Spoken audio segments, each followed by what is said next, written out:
حضرت جبرائیل نے فرمایا، یا رسول اللہ، آپ کی امت کا جو شخص رمضان المبارک کی طاق راتوں کو یہ عمل کرے گا تو گویا اس نے اللہ کی رضا حاصل کری اور اس کا خاتمہ ایمان پر ہوگا۔ اس کی قبر جنت کے باغوں میں سے ایک باغ بن جائے گی۔ رسول اللہ صلی اللہ علیہ وآلہ وسلم نے ارشاد فرمایا، جو شخص اللہ کی رضا چاہتا ہے تو وہ رمضان المبارک کی طاق رات کو یہ عمل ضرور ضرور پڑھے، کیونکہ اس سے اللہ تعالیٰ اس کے تمام گناہ معاف فرما دے گا۔ یہ عمل اللہ کے قرب اور مغفرت کا بھی ذریعہ ہے۔ اس عمل کی برکت سے اللہ تعالیٰ بندے کے درجے بلند فرماتا ہے، اس کا شمار صدیقین اور اولیاء اللہ میں ہوتا ہے، قبر منور ہو جاتی ہے، قیامت کے دن بخشش کا پروانہ عطا ہوگا، مرتے وقت کلمہ پڑھنا نصیب ہوتا ہے، قبر کا عذاب ٹال دیا جاتا ہے اور وہ ایسے ہو جاتا ہے جیسے ابھی اپنی ماں کے پیٹ سے پیدا ہوا ہے، اور جنت میں اعلیٰ مقام نصیب ہوتا ہے۔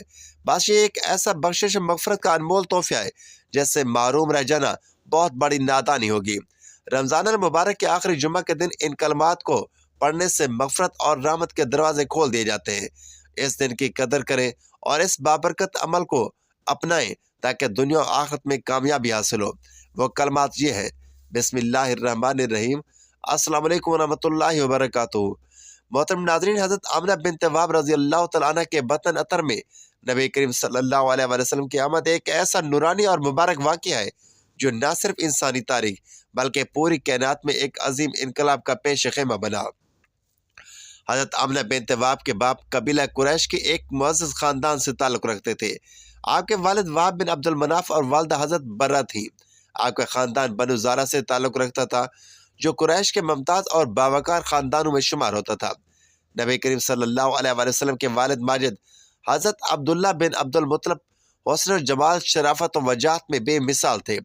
جب ان کا سن بلوغت کو پہنچا تو عبد المطلب نے ان کے لیے بہترین رشتہ تلاش کیا۔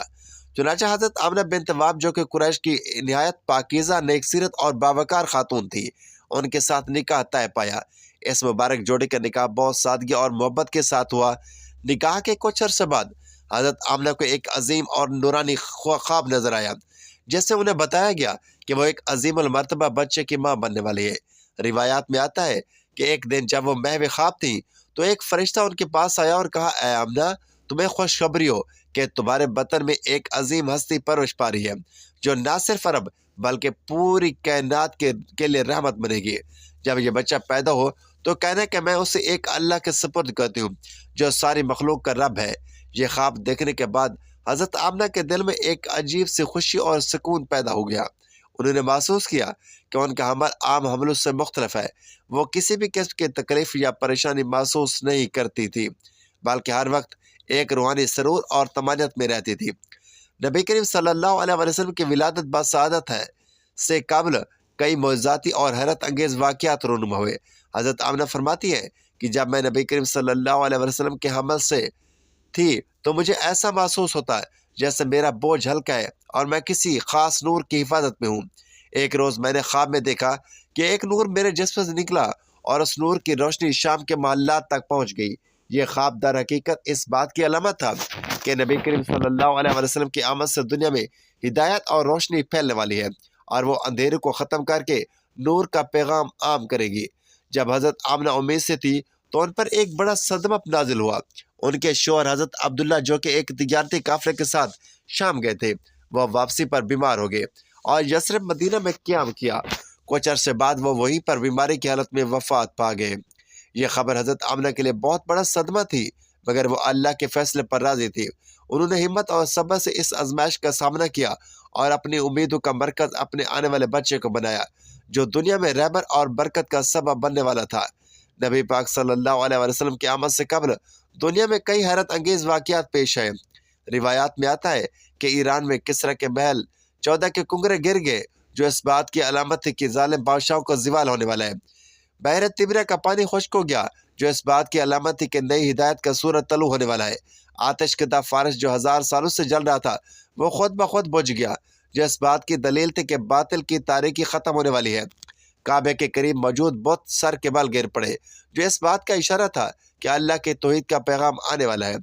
حضرت آمنہ بنت وہب رضی اللہ تعالیٰ عنہ کے بطن میں نبی کریم صلی اللہ علیہ وسلم کی تشریف آوری محض ایک عام واقعہ نہیں بلکہ یہ ایک ایسا روحانی اور کائناتی انقلاب تھا جس نے دنیا کو ایک نئے دور میں داخل کر دیا۔ نبی کریم صلی اللہ علیہ وسلم کی آمد سے قبل ہی ان کے اثرات دنیا پر ظاہر ہونے لگے تھے۔ حضرت آمنہ بنت وہب رضی اللہ تعالیٰ عنہ کے بطن میں وہ نور پرورش پا رہا تھا جو دنیا کی ظلمت کو گمراہی سے نکالنے والا تھا۔ آپ صلی اللہ علیہ وسلم کی ولادت بعد سعادت کی گھڑیاں قریب آ رہی تھی اور زمین و آسمان مسرت شادمانی کی لہر دوڑ رہی تھی۔ یہ ایک ایسا مبارک وقت تھا کہ کائنات کی ہر شے مصروف ہو رہی تھی، فضا میں نور بکھر رہا تھا اور ہر طرف بشارتوں کا نزول ہو رہا تھا۔ روایات میں آتا ہے کہ حضرت آمنہ فرماتی ہیں کہ جب ان کے حمل کے ایام مکمل ہونے کو آئے تو وہ ایک عجیب نورانی کیفیت محسوس کرنے لگی۔ ان پر نہ کوئی بوجھ تھا نہ کوئی تکلیف، بلکہ وہ ایک غیر معمولی سکون اور راحت محسوس کر رہی تھی۔ جیسے جیسے ولادت کا وقت قریب آ رہا تھا، دنیا میں حیرت انگیز واقعات رونما ہو رہے تھے۔ فارس کا آتش کدہ جو ہزاروں سالوں سے مسلسل جل رہا تھا اچانک بجھ گیا، بحر تبرے کا پانی خشک ہو گیا، کیسر روم کا عظیم شان محل لرز اٹھا اور اس کے 14 کنگرے گر پڑے، کعبے میں موجود بت سرنگوں ہو گئے، جنات اور شیاطین جو آسمان کی طرف جا کر خبریں لایا کرتے تھے ان کے لیے آسمان کے دروازے بند کر دیے گئے، آسمان سے شیطانی طاقتوں پر شہاب ساکے برسنے لگے اور وہ حیران و پریشان بھاگتے پھر رہے تھے۔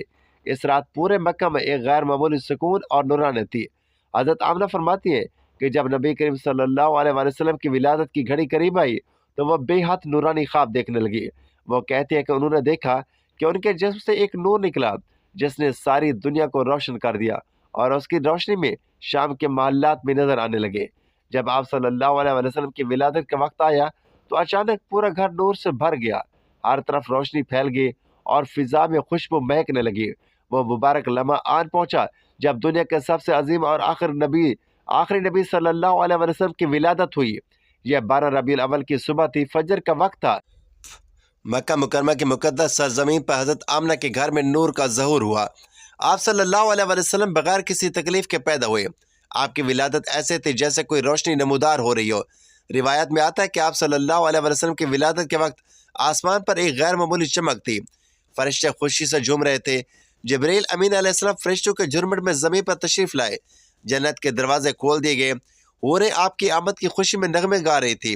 دنیا میں ایک عجیب نورانی منظر تھا۔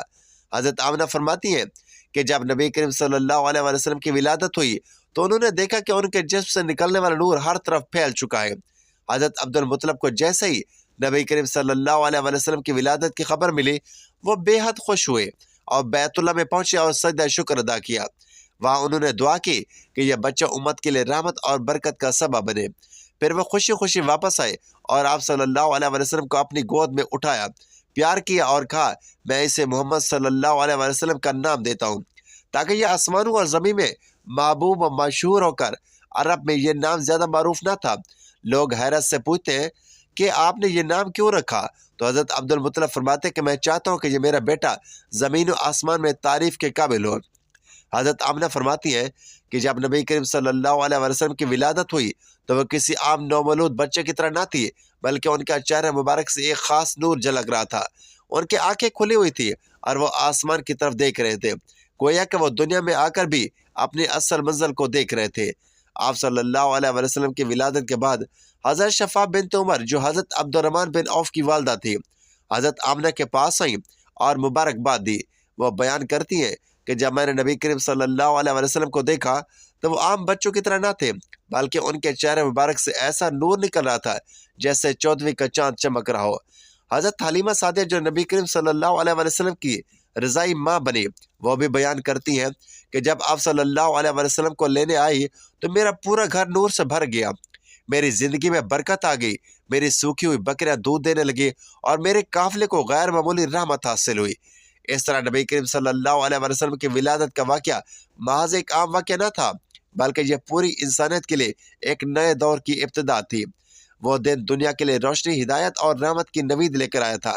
مکہ مکرمہ میں یہ دستور تھا کہ نومولود بچوں کو دیہات کی دائیاں دودھ پلانے کے لیے لے جایا کرتی تھیں تاکہ وہ خالص اور فصیح عربی سیکھیں اور کھلی فضا میں پرورش پائیں۔ بنی سعد قبیلے کی عورتیں بھی ہر سال مکہ آتی تھیں اور بچوں کو اجرت پر دودھ پلانے کے لیے بچے لے جایا کرتی تھیں۔ انہی میں حضرت حلیمہ سعدیہ رضی اللہ تعالیٰ عنہ بھی شامل تھی۔ وہ اپنے شوہر حضرت حارث بن عبد العزیہ اور ایک چھوٹے بچے کے ساتھ مکہ آئی۔ ان کے قبیلے پر شدید قحط تھا۔ ان کے پاس ایک بوڑھی کمزور سواری اور ایک سوکھی ہوئی اونٹنی تھی جو دودھ بھی نہیں دیتی تھی۔ ان کے اپنے بچے کو بھی دودھ میسر نہ تھا۔ سفر نہایت سخت اور تکلیف دہ تھا۔ حضرت حلیمہ سعدیہ فرماتی ہے کہ جب ہم مکہ پہنچے تو سب دائیں مالدار گھروں کے بچوں کو لینے لگی، کیونکہ انہیں اس سے زیادہ انعام و اکرام کی توقع تھی۔ نبی کریم صلی اللہ علیہ وسلم یتیم تھے، اس لیے کسی نے انہیں لینے میں دلچسپی نہ لی۔ حضرت حلیمہ بھی کسی مالدار گھرانے کے بچے کو لینے کی خواہش مند تھی، لیکن جب سب عورتیں بچے کو لے کر واپس جانے لگی اور انہیں کوئی اور بچہ نہ ملا تو انہوں نے اپنے شوہر سے کہا چلو اس یتیم بچے کو لے لیتے ہیں، شاید اس میں ہمارے لیے برکت ہو۔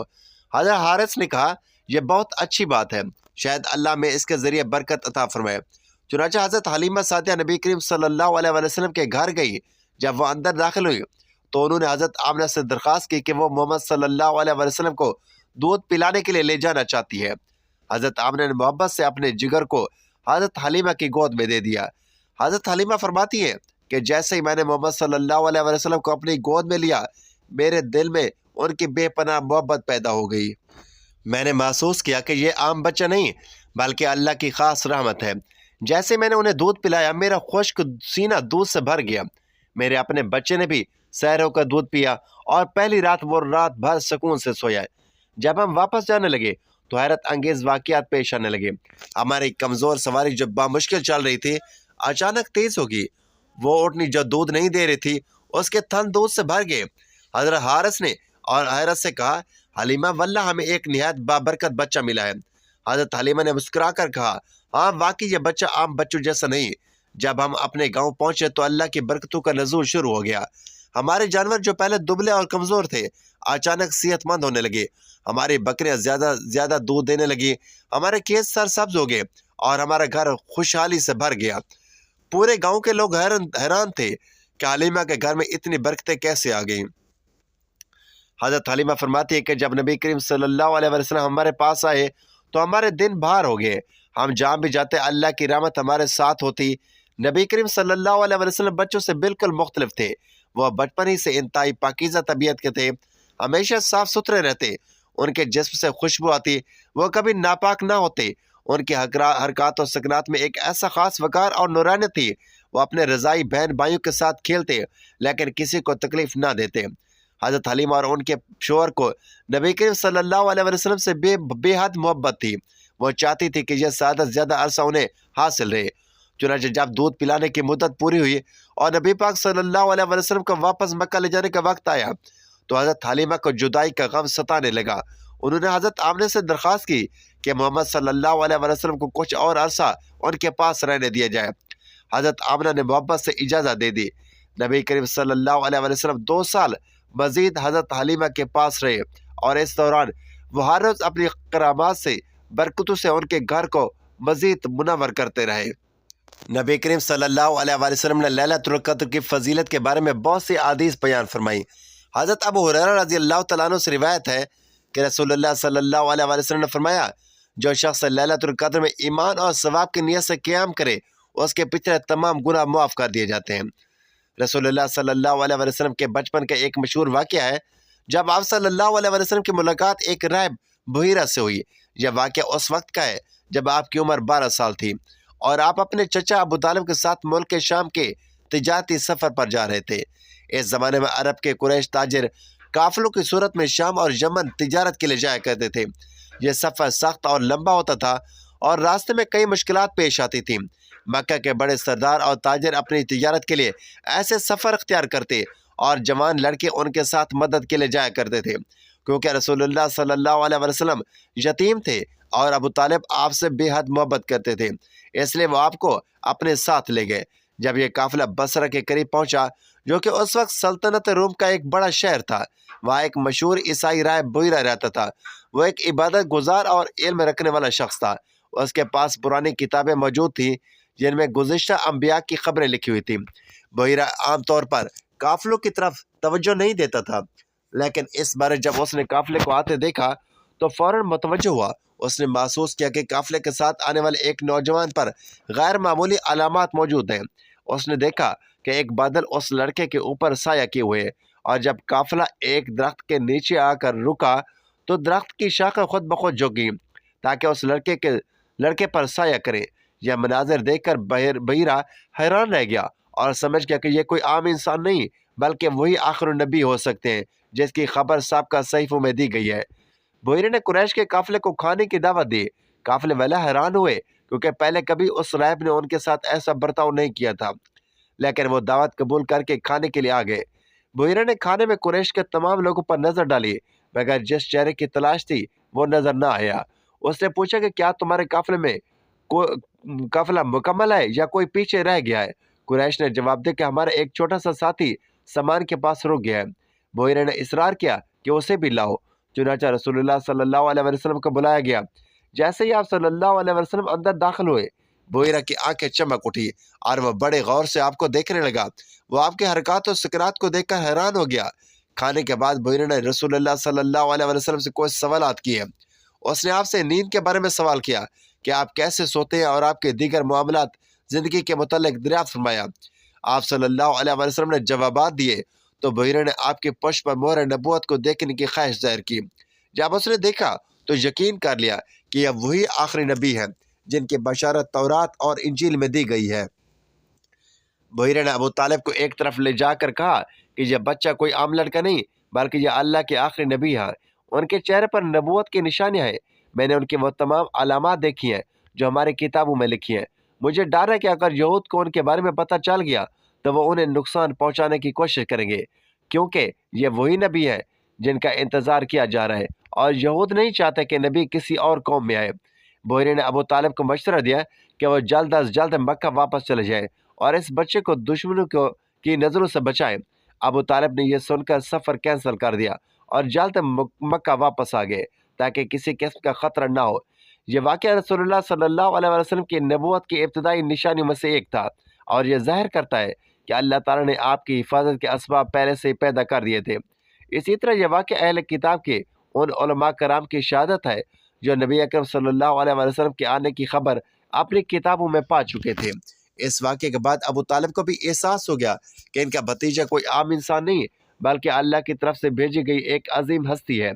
یہ واقعہ ہمیں یہ بھی سکھاتا ہے کہ سچائی کو پہچاننے والے ہمیشہ حق بھی تصدیق کرتے ہیں، جیسے بحیرہ نے کی، اور یہ بھی واضح کرتا ہے کہ اللہ تعالیٰ اپنے منتخب بندوں کی حفاظت خود فرماتا ہے، چاہے حالات کیسے بھی ہوں۔ محترم ناظرین، نبی کریم صلی اللہ علیہ وسلم کے ایک قیمتی تحفہ رسول اللہ صلی اللہ علیہ وسلم نے ارشاد فرمایا، جس شخص کے گناہ زیادہ ہوں اور وہ اللہ کی رضا اور بخشش چاہتا ہے تو وہ رمضان المبارک کے آخری طاق راتوں میں یعنی لیلۃ القدر کی رات میں یہ عمل کرے گا، اللہ تعالیٰ اسے معاف فرما دے گا اور مرتے وقت کلمہ نصیب فرمائے گا۔ اس عمل میں 4 نفل ایک سلام کے ساتھ ادا کریں۔ طریقہ نماز یہ ہونا چاہیے کہ ہر رکعت میں سورۃ فاتحہ کے بعد آیات الکرسی 15 بار، سورۃ کوثر 15 بار اور حسبنا اللہ و نعم الوکیل 15 بار پڑھنا ہے۔ یہ عظیم عبادت رمضان المبارک کے مبارک ترین اور طاق راتوں میں کیا جاتا ہے۔ یہ موقع ایک عظیم نعمت ہے، اپنے رب کو منانے اور اپنی خطاؤں کی معافی مانگنے کا سنہری موقع ہے۔ رمضان المبارک کے آخری لمحات میں اس خاص عبادت کو ضرور ادا کریں اور اللہ تعالیٰ کی رحمتیں سمیٹیں۔ اس عمل کا اپنے ماں باپ، رشتہ داروں، دوست احباب کو ثواب کی نیت سے ضرور شیئر کریں تاکہ زیادہ سے زیادہ لوگ اس عظیم عمل میں شریک ہو سکیں۔ سبحان اللہ۔ اللہ تعالیٰ سے دعا ہے کہ اللہ تعالیٰ ہم تمام مسلمان بہن بھائیوں کو نبی کریم صلی اللہ علیہ وسلم کی سنتوں پر عمل کرنے کی توفیق عطا فرمائے اور ہمارا خاتمہ بالخیر فرمائے، آمین یا رب العالمین۔ ناظرین، ویڈیو اچھی لگی تو ویڈیو کو لائک، شیئر اور چینل کو سبسکرائب ضرور کیجیے۔